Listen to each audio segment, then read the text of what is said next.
How to scan TikTok QR code. Open the TikTok app.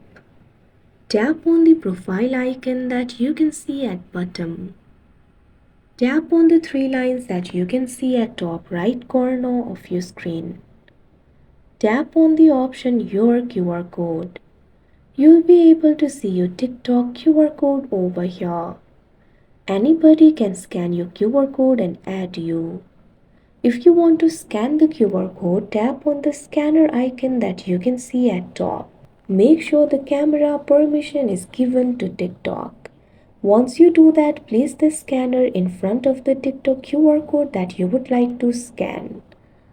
Once you do that, you can see over here the QR code will be scanned and you'll be able to view their profile. Like this, you can scan TikTok QR code. That's it for this video. Thank you for watching.